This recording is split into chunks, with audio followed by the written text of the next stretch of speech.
That. Good morning, Santonio. How are you doing today? Thank you for joining us for TTIN. We are a podcast that we capture individuals at their now, and we try to see the magnitude of how it is like multiplying around the world. So, with no further ado, please introduce yourself. Yeah, my name is Santonio Hill. I'm a Maryland native, but I currently live in Pittsburgh now with my wife, have a baby coming very, very soon. And I work for a missionary organization called Vagabond Missions, which pretty much what we do is we are a team of missionaries that go into underprivileged neighborhoods and make sure that kids are seen, heard, known, and loved, and know that they have somebody there for them in their lives, as well as giving them the spiritual tools to equip them to take on the challenges that holiness carries. So, yeah, Catholic Missionary Organization, and yeah, I love the work that we do, and yeah, that's just a little bit about me.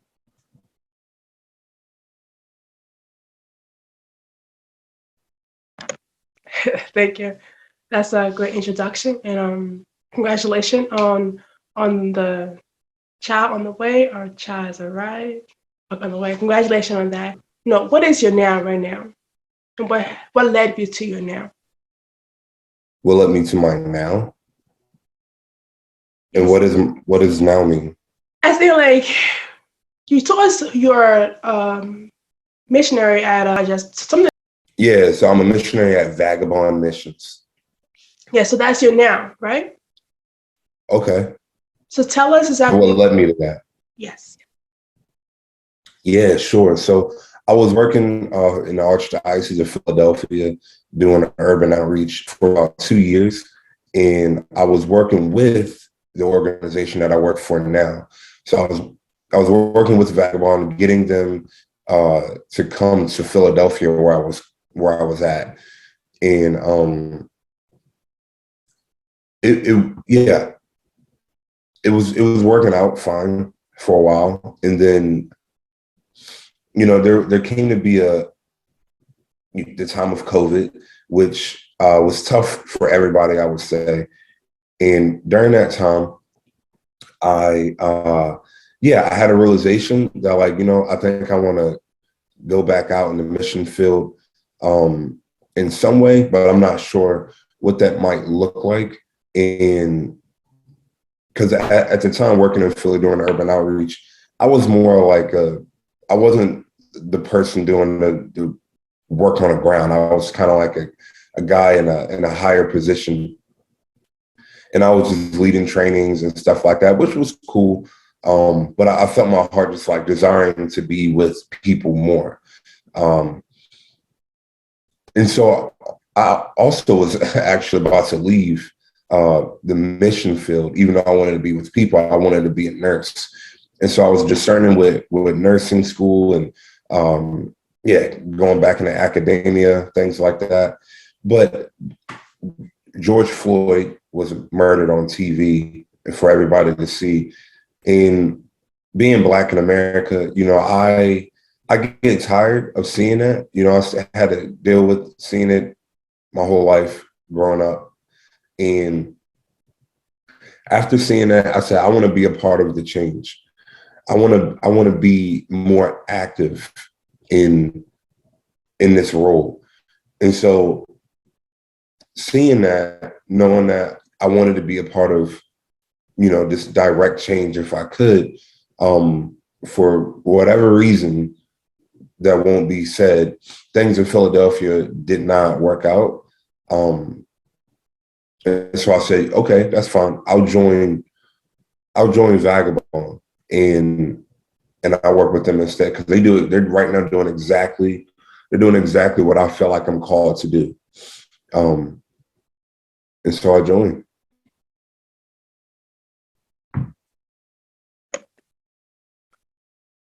That is that's a phenomenal takeaway of how you see a scenario that's maybe not too good, and then just like you take action. So that's really good. And how has your past affected your decision to be a missionary and so forth? Yeah, that's a good question.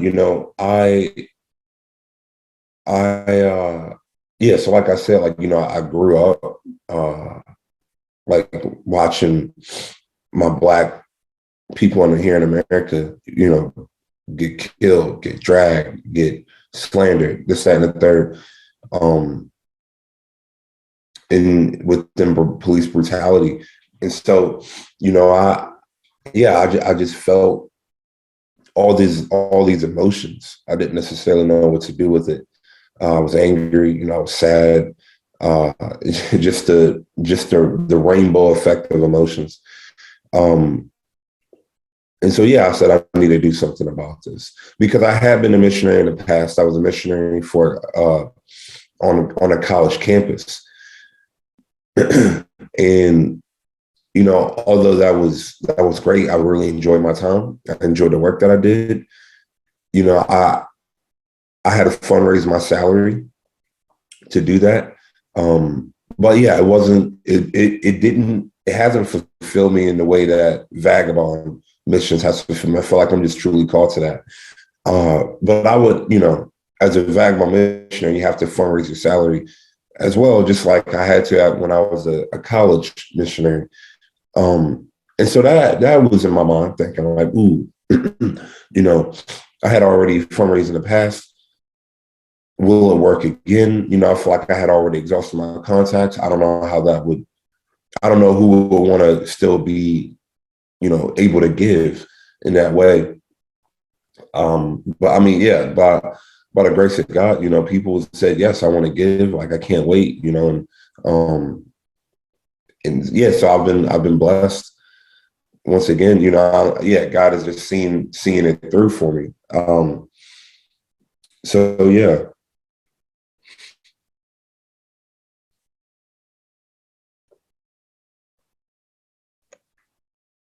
Okay. And how has your family impacted your decision of becoming a missionary? When you say family, do you mean like mom and dad, or do you mean like my wife? Family? Whichever. It's all the above. Okay, yeah. Yeah. I mean, when it comes to my wife, Kristen, she's fine with it. She supports it. She's actually the person that encouraged me to take this job at Vagabond. And so she's all in. When it came to my mom, I'm trying to remember how that process went down. I think that like she knew I had a good stable job working for the archdiocese, but she also knew back out in Philadelphia, but she also knew that I was becoming unhappy with the way that I was being treated. And I think she also, she encouraged me to do what made me happy at that time, like knowing that, just knowing that like like you can have the perfect job, but a terrible work environment, which will make which makes you miserable. Meanwhile, you can have an imperfect job that's something that you don't really care to do a whole lot, but a great work environment, which you can be so happy going into work every single day.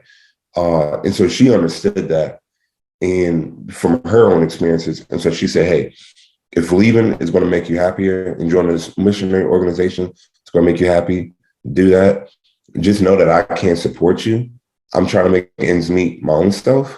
And so I just would like you to be able to know that moving forward. And I was like, yeah, mom, I don't expect you to take care of me anymore. I'm in my mid to late 20s. And so I'll be okay, but I appreciate that advice. Um, yeah. And so those were pretty much the two voices that I had when it came to making that decision.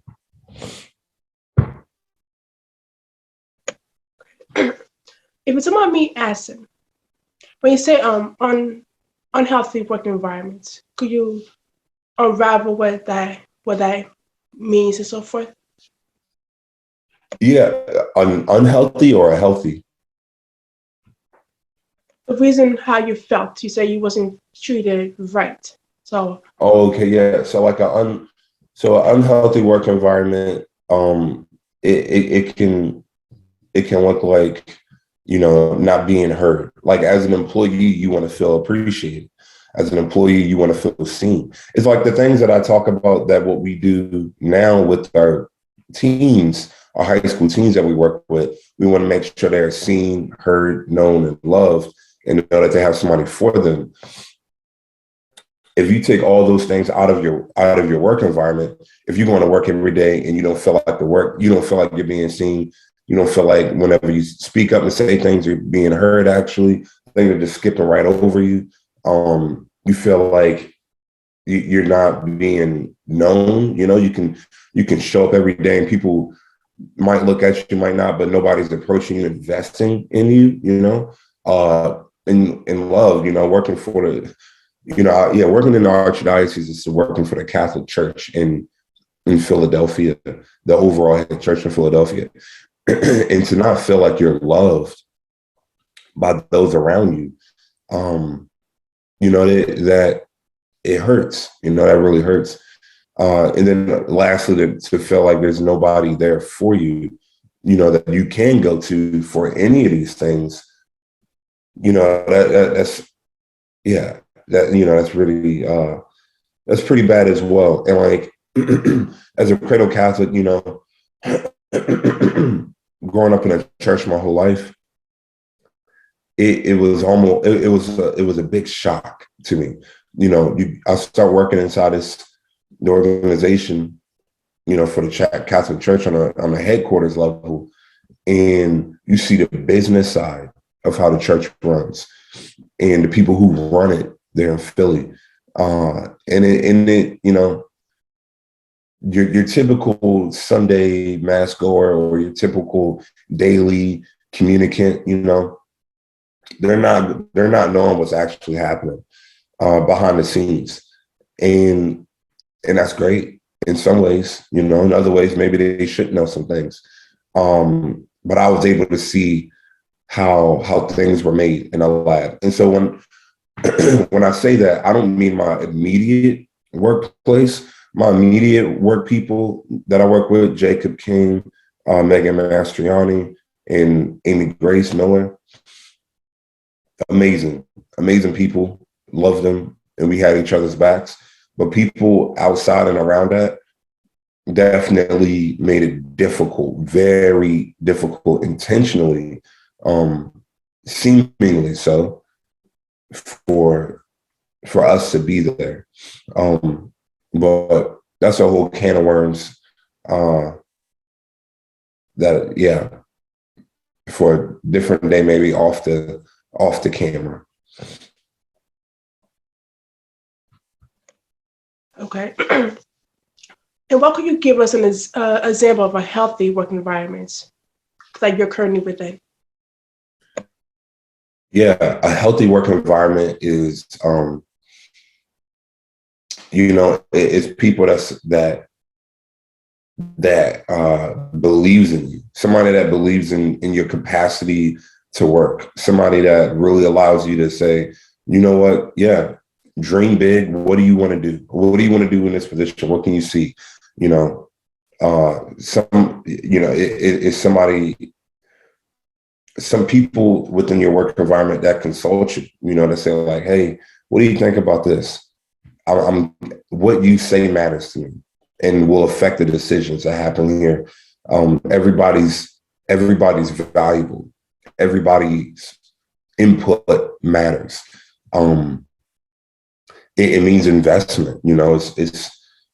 It's like, hey, let's go out and go get lunch. I care about you. I just want to see how you're doing right now. How was your weekend? Oh, you got a baby on the way. Oh, wow, you just got married. Oh, wow, that's amazing. Like, I want to come to your wedding. I want to be there for some of these things. And I mean, don't get me wrong. I don't want to get it construed between like friendship and working relationship, but it's valuing the person. Chick-fil-A, when I go to Chick-fil-A, and I'm a customer, but when I go to Chick-fil-A, I feel so honored every single time. Maybe I'm waiting in a long line, and it's everybody else is here, so it's not like they're doing anything wrong. But after you order, they say my pleasure, and then when you walk up to when you drive up to the window, they say, so sorry for the wait.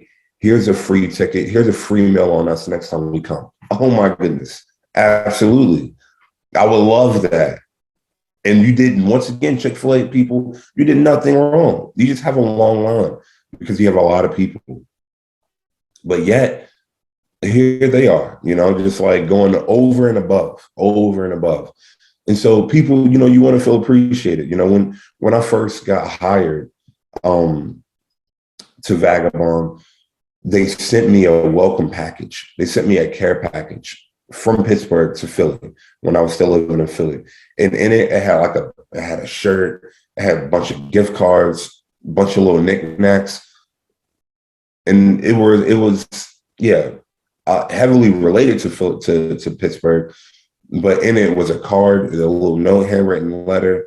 And it, essentially was like, I can't wait for you to come be here on a team. I felt valued. I felt welcome. I felt like I belonged, So yeah, think about it. And once again, all my examples are going to be extreme, but when you see a homeless person outside and you either ignore them or, you just don't interact with them at all, which sometimes can be fine. But if they speak to you and you treat them either poorly or just, speak badly to them, or just completely like, I don't see you, can't hear you, and just going to keep moving forward, in some ways, that's what a terrible work environment looks like as well, on the other side of things, when like you want to give them, hey, yeah, I see you out here, I just have some cookies, I want to give you some cookies, or like, here's a water bottle, or like, hey, do you want something to eat? Let's go around the store, like, we want McDonald's, like, what, let's take care of you. Honestly, yeah, adapting like Jesus's gospel message when he said, when I was in prison, did you visit me? When I was sick, did you take care of me? When I was hungry, did you feed me? When I was thirsty, did you give me anything to drink? Like those things, and like taking that and adapting it to a work environment. And not necessarily, I want you to feed me, I want you to come visit me, I want you to give me drink. Not that literally, but just, do you care? Do you actually care? And so, I would say that's like a positive, like a healthy work environment, just like being around people who actually care about you and take your words not for granted, and greatly value your input.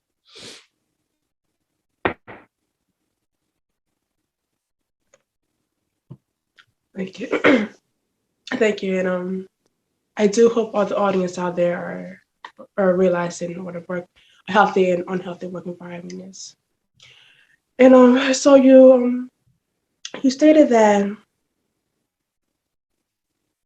you're married. How has the marriage life impacted and influenced your continuation as a missionary? So before, when I was a missionary on a college campus, I was single. I was able to have a lot of free time, really give myself to the mission in a great selfless way, which was awesome. And so knowing that I was already in the relationship, number one, and then number two, I was engaged by the time I said yes to being a Vagabond missionary. I had already knew that like I wasn't going to be able to serve in the same capacity, which in one sense, like when it comes to mission, like it hurt me to have that realization. But I mean, I've also found my vocation, like I found my wife, and I have the opportunity to be able to love her every day, which, I won't, I would never trade that for anything, but it didn't have a negative or positive influence necessarily, um, but one of the things that I did think about in a positive way was that, like, man, when I get married, and I'm living out in Pittsburgh, we buy a house out here or whatever, I want to be able to invite the teens that I work with over my house for dinner, to watch movies, play video games, whatever, just like to hang out, play card games, to talk. And I want to be able to be a witness, like a witness to, this is what a relationship, this is what a relationship looks like when you are striving for holiness. I'm not saying that I'm perfect at all, but, like, we're trying, this is what that looks like. And to be able to have that reflected upon within these teens' lives, I just think that it's so valuable, because I know that me growing up, I didn't have that. I had cousins who had tons of kids and never got married. My parents weren't married, and so, like, I didn't even necessarily think that, like, I knew it was possible to do, this life that I'm living now, but I didn't have examples within a family, but also examples of Black people who were living out this kind of a lifestyle. And because, like, yeah, even within my marriage, and, like, leading up to the marriage and engagement, even before that, when I was just dating my wife, so many doubts, so many struggles are like, okay, I can do this. Am I sure I can do this? Maybe I can, I don't know. And so, just because I didn't have that example, but, like, just continuing to lean on God and, like, persevering through, so that was one of the positive influences, just thinking, like, man, I would love to show these teens, like, what it looks like to be, married, striving for holiness, and committed, yeah.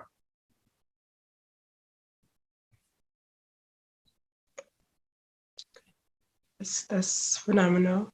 So you spoke about how being African American and not having that amount of influence of a strong relationship, and how that has impacted you. You go in depth of what do you mean about that? Yeah. I mean, it's like, here's an example. Like, I used to drive, even as an adult, I used to drive um out and about, whatever, going wherever, and I would see, like, a father and a son playing basketball outside, and I would be envious, but my envy, it didn't, yeah, maybe envious, maybe that word is too strong, but I will for sure be jealous in a way that, like, it builds up resentment. Um, and so when I would see that happening, I would say, oh, that little kid is weak. He needed his dad to be able to learn how to play basketball. I didn't. I learned how to play basketball on my own, and I'm good.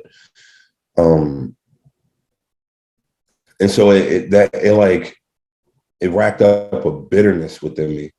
And, like, yeah, that came from, being born outside of wedlock and parents never getting married. And that's just one example. There's, like, other things like that as well, that, like, came about, that, like, flustered me, and that, like, wounded me in ways that, like, I know I needed to be healed from that, from just that upbringing, and be able to see, like, what was going on, so, like, seeing both sides, seeing the side that I lived my life, which is the side I've been seeing my entire life, and then seeing the other side of the spectrum, which was like, well, okay, you know, my dad and mom didn't have this, they didn't have that, they didn't have this, they didn't have that, which makes sense on why the end result was what you get now when I look at myself in the mirror, you know. And so I've done so much like growth in that as well, that like I've done so much forgiving, so much healing, where if you were to ask me this question a year or two ago, I would have had a lot of rage in me, maybe still, and you know, maybe not so much nice things to say, but like you're talking to a man now that's been pretty healed. I'm like, I understand, you know, like the effects of sin, and what that can do to generations of families. Yeah, so, you know, grew up without my family, without like the ideal perfect family circumstance, which is mom and dad, married, few kids, loving, always there, whatever. I grew up with the variation of that. And I was bitter about it for a while, but you know, now I see and I understand we don't live in a perfect world, and you know, imperfect things happen every single day, and I'm okay with it because I don't just have Santonio's eyes. God's given me enlightenment. So.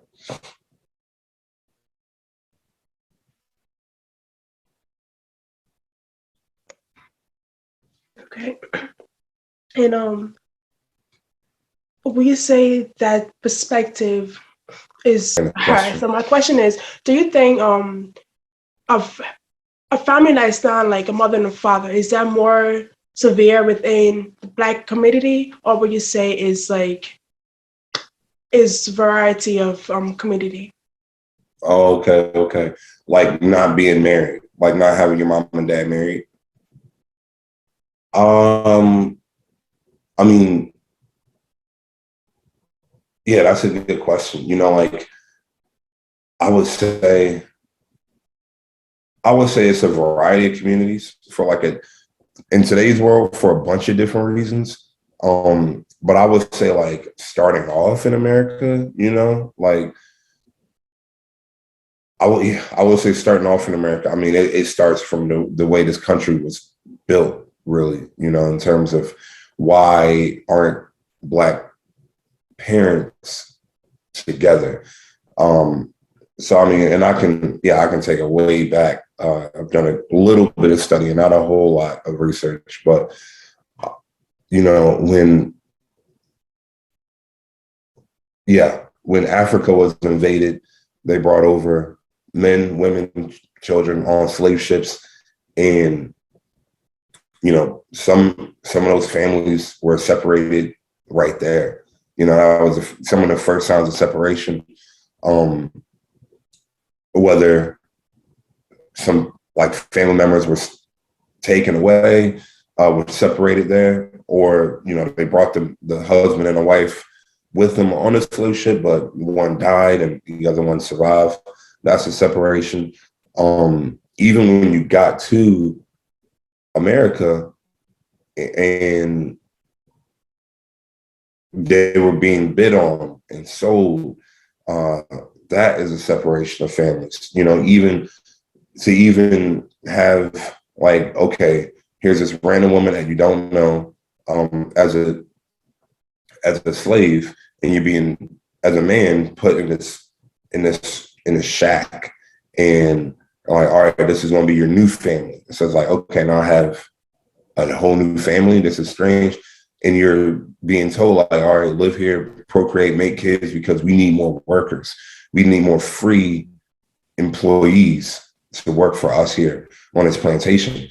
And so now you're told like, all right, this is going to be your new family, whatever. And then you have kids, and then the slave owner comes and makes babies with your new wife. And it's like, what is this? This is I've been taught this. So like, this is this is a behavior that's been taught to Black Americans, you know. And then even within that relationship, okay, now we're trading the man out, or we're going to trade the woman, or we're going to trade the kids, you know, we're going to sell them.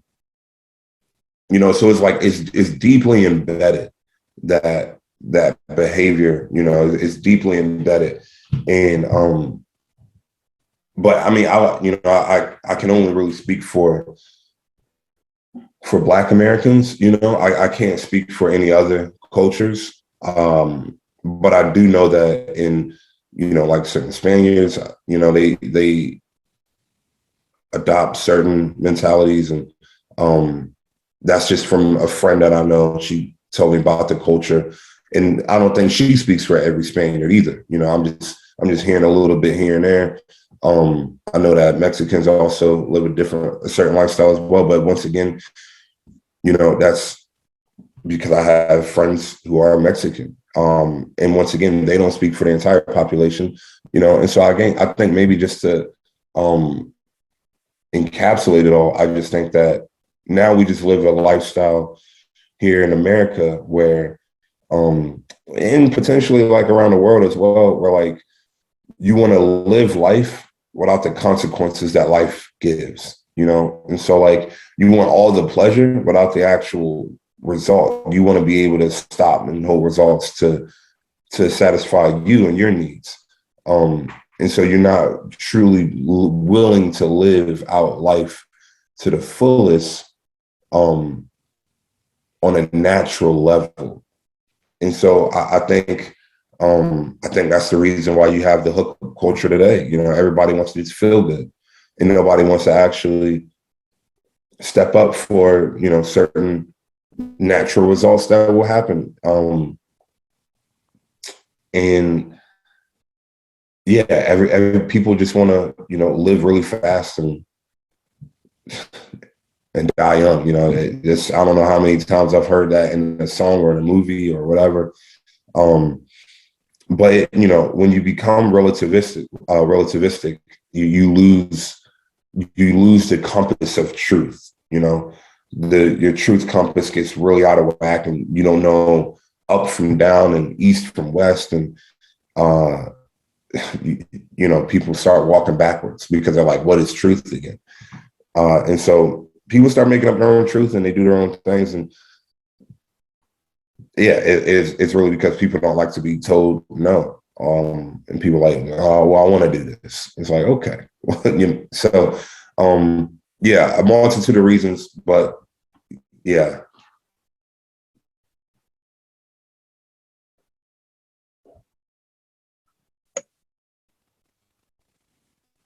Thank you for allowing us to see and hear your takeaway, your impacts of being an African American, how that has influenced you in both a positive and a negative way within the family sector. And you said you have a child on the way. How is that going to impact you? How is that the knowing that there's a child on the way impacting you just now? Yeah. So, I mean, the way it's impacting me now versus the way it's going to impact me when the child comes. It's a good question. You know, I think that the way the child impacts me now is just like, you know, I got to save money. You know, that's one practical way it's been impacting me. And a deeper way the child's been impacting me has made me a lot more like emotional and like getting me like, I don't know, like a protectiveness, even more so than when I got married, you know, over my family. I've been learning a lot about what happens when a woman becomes pregnant. I've been learning a lot about what happens when a child comes, and so that, you know, it's been impacting me on a way of like being grateful and being appreciative of the full process of life. You know, and I honestly, and I won't know how that's going to impact me when the baby does get here. But I'm already in love with this child that I can't see, so I just can't wait for this little baby to come.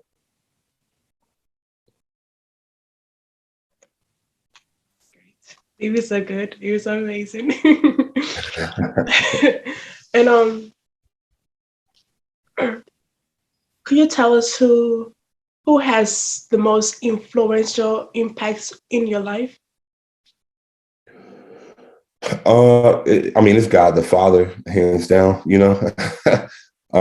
but on a human level, humans that have impacted me greatly, I gotta say, there's so many people, so many people have been a part of the journey of Santonio Hill. But one of the big ones is Father Scott Woods. He was my home priest back in Maryland, and yeah, I mean, he's a good bit of the reason why I decided to go and give God more attention and time that I would have before I met him.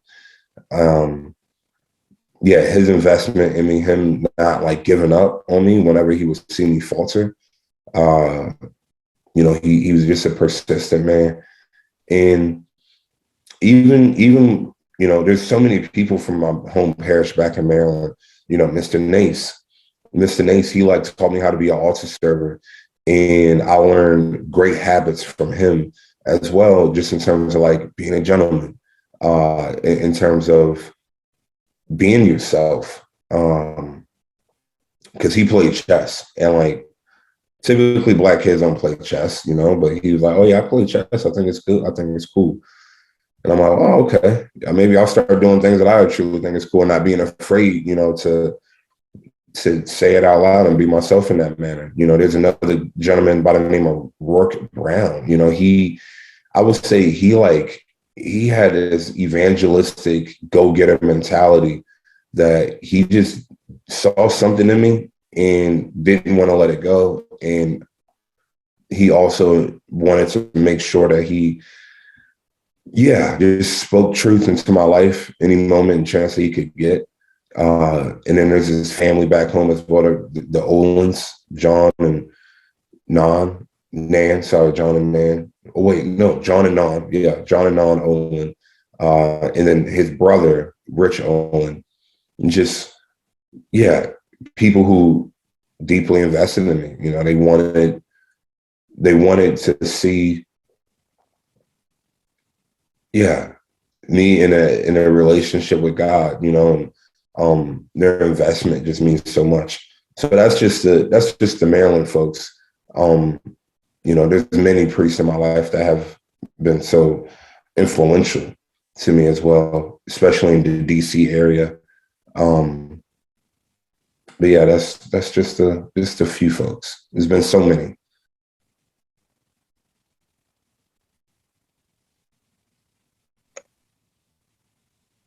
It's amazing to have like a pocket full of influential individuals. You have a full pocket. And what is a relationship with God looks like? What does a relationship with God look like? Yeah, I think it's interesting. Everybody's relationship with God is going to look completely different when you look at the way people interact with God in the Bible, in the Old Testament. That everybody has like different callings. Everybody's speaking to God differently. You get somebody like Saint Joseph. He had dreams. That's how God decided to communicate with him. You get somebody like Moses. He didn't have dreams. He encountered God while he was awake, and he spoke to God in that fashion. So I think everybody's going to have a different relationship with God. But what I think what a relationship with God just truly means is, what does the relationship look like with a friend? What does a relationship look like with a lover, a spouse, your parents, maybe even sometimes, it's communication. You can't have a one-sided relationship that doesn't exist. A relationship is two people communicating, sharing emotions, joys, cries, laughs, love, and and that's what it can look like with God as well. So like, if as a Catholic, if you're not frequent in the sacraments, it can be difficult to be open to the grace that God's trying to give you, um, but you can still have a conversation. You can still have a relationship with God even without the sacraments. Sacraments enhance. They're only going to enhance and make that relationship that much greater. But you can still talk to God no matter your denomination at all. And yeah, it's picking up, reading the Word of God. Reading about what God did, so you can, like, because God knows you. He doesn't have to learn you; He knows you.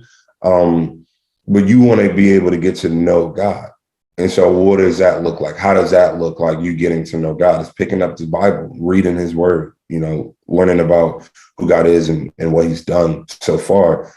It's reflecting on your own life and seeing what has God done for you. It's looking at the life of other people and seeing what God has done in other people's lives as well.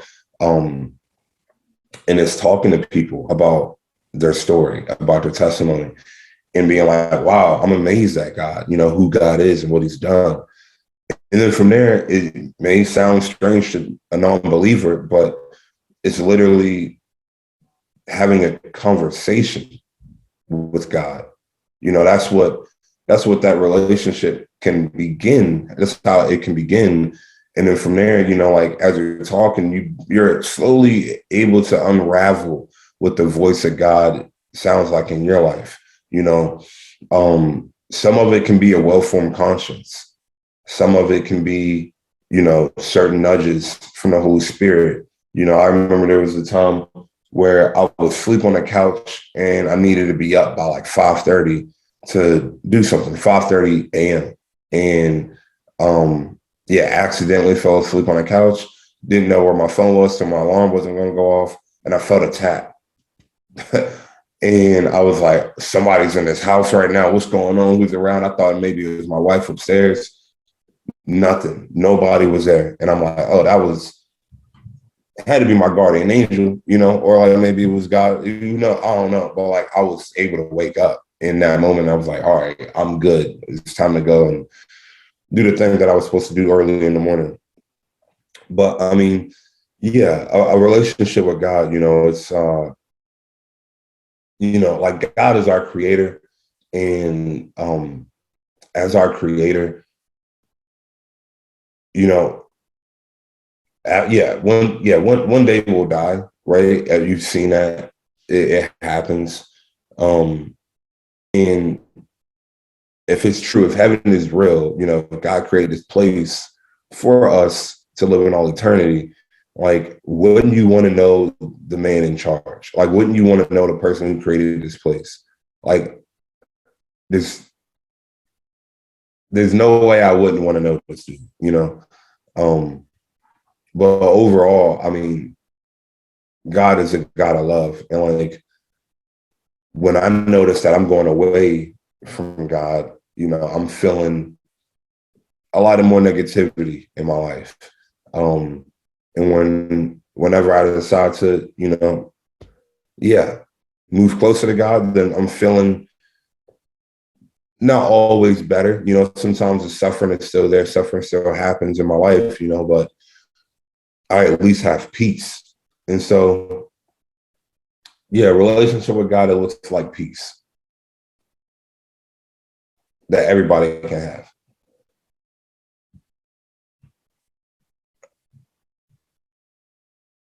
Thank you. That is a great insight of what it is like to have a relationship with God. We really appreciate that. And if you could give 15-year-old Santonio influential statement. What if you could tell him something? What would you tell him?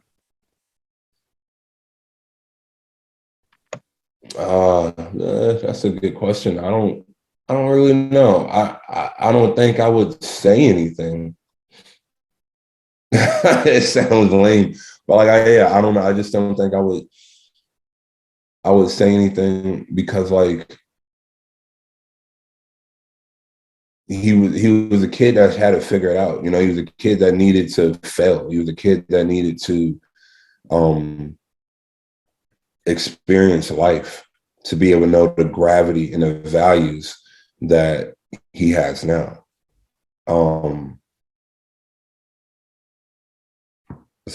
Yeah, sorry, but I wouldn't say anything. I would just let him keep going because he's figuring it out. And nothing's better than your own wisdom, your own trial and error, because you're able to build up, you know, a gut. So when you have like a gut reaction, when you're thinking, when people say like, do you think this is a good idea? You don't have to be like, I don't know, but let's just do it anyway. You have enough of a gut reaction to be like, oh, you know, I've done this before. I don't think this is a good idea. And this is why. Or like, yes, that is exactly what we should do. We've done that in the past. It's always worked out, you know. And so, yeah, allow San Antonio, 15-year-old San Antonio to fail. Fail and fail and fail so you can know what it means to be successful. Okay, that's good. And what would you tell? What question would you have for a 60-year-old Santonio?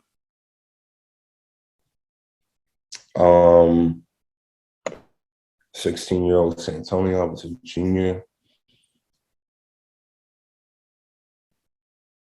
What question would I have? Why aren't you taking school more seriously? Why aren't you studying? Why aren't you doing the homework? Yeah, I mean, so, and that's like, yeah, a good opportunity to put in the hard work. It's like where hard work begins sometimes, you know? So What question would you ask a 60-year-old Santonio? nothing, once again, because like I really enjoy the ride. You know, I enjoy being present. Um, and I don't want any spoilers. I'm the type of guy that like if you've seen a movie and I haven't seen it yet, I don't want to know anything because I want no spoilers. I want to be able to have the shock value. I want to be able to be present in the moment. I want to be able to see everything in real time. And so I would ask him no questions at all. I would probably take him on a basketball court and just go play basketball. I just want to go hang out.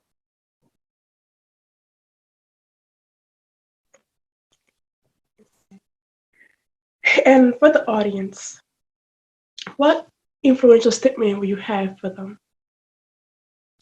For the audience, what influential statement?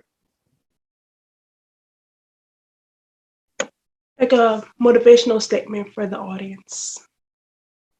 Mm,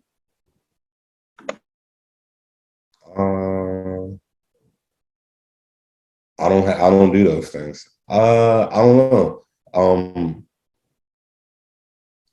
Yeah. Who is the audience? I guess that's the question too, because like I don't want to say something that like they'll be like, okay, I don't want to do that. So like, who are your typical listeners? Yeah, so our audience is we reach variety of individuals, which we reach entrepreneurs, we reach people who are just like students, we reach a variety of individuals. So that's our audience. It's literally anybody and everybody. Okay. Yeah. I mean, I guess I would say dream big.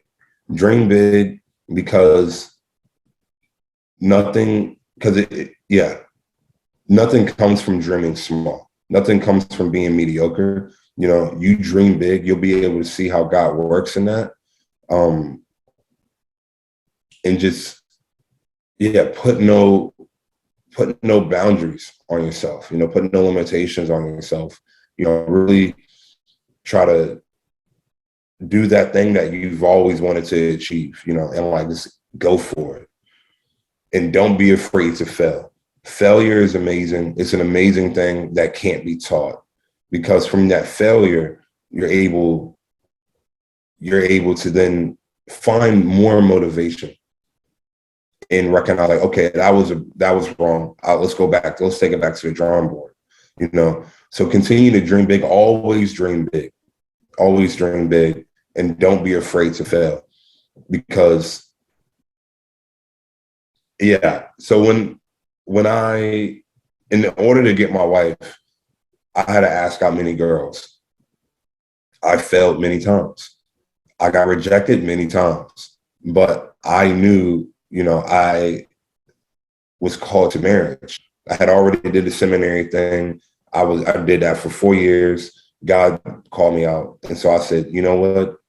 It's time to dream big. I want a beautiful wife. I want, just that, whatever. And truly whatever it is that God wants for me. But I knew it was marriage. And so I asked out many women, didn't work out. And it was okay, because I didn't stop. So don't be afraid to fail, dream big, and watch how God works.